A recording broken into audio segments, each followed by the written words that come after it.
Hello, welcome back to my channel. ഇന്ന് ബ്രെഡും മുട്ടയും ഉപയോഗിച്ചിട്ടുള്ള ഒരു സിമ്പിൾ റെസിപ്പിയാണ്. നമുക്കിത് ബ്രേക്ക്ഫാസ്റ്റ് ആയിട്ടും അതുപോലെ ഈവനിങ് സ്നാക്കായിട്ടും ഒക്കെ എളുപ്പം ഉണ്ടാക്കാൻ പറ്റും. അപ്പോൾ എങ്ങനെയാണ് ഇത് ഉണ്ടാക്കുന്നതെന്ന് നോക്കാം. ഇതിന് വേണ്ടിയിട്ട് ആദ്യം തന്നെ ഒരു പാത്രത്തിലേക്ക് 2 മുട്ട പൊട്ടിച്ചൊഴിക്കാം. ഇനി നമുക്കിതിലേക്ക് ഒരു 2 ടേബിൾ സ്പൂൺ അളവിൽ ചെറുതായിട്ട് അരിഞ്ഞ സവാള ചേർത്ത് കൊടുക്കാം. 2 ടേബിൾ സ്പൂൺ ക്യാപ്സിക്കം ചെറുതായിട്ട് അരിഞ്ഞത് ചേർക്കാം. അതേപോലെ 2 ടേബിൾ സ്പൂൺ ചെറുതായിട്ട് അരിഞ്ഞ തക്കാളി ചേർക്കാം.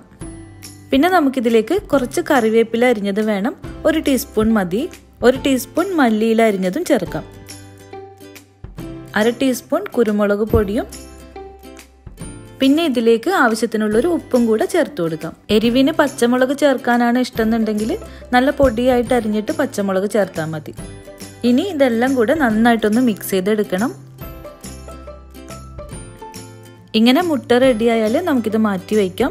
പിന്നെ ഇതിലേക്ക് വേണ്ടത് ബ്രെഡാണ്. ഞാനിവിടെ 3 കഷ്ണം ബ്രെഡ് എടുത്തിട്ടുണ്ട്.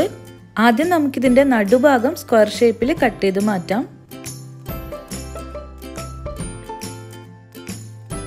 ഇതുപോലെ ബ്രെഡ് കട്ട് ചെയ്തെടുക്കണം. ഇങ്ങനെ 3 ബ്രെഡും കട്ട് ചെയ്തെടുത്തിട്ടുണ്ട്.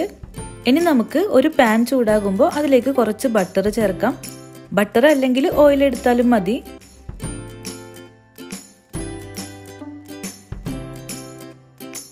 ഇതിലേക്ക് കട്ട് ചെയ്ത ബ്രെഡ് വയ്ക്കാം.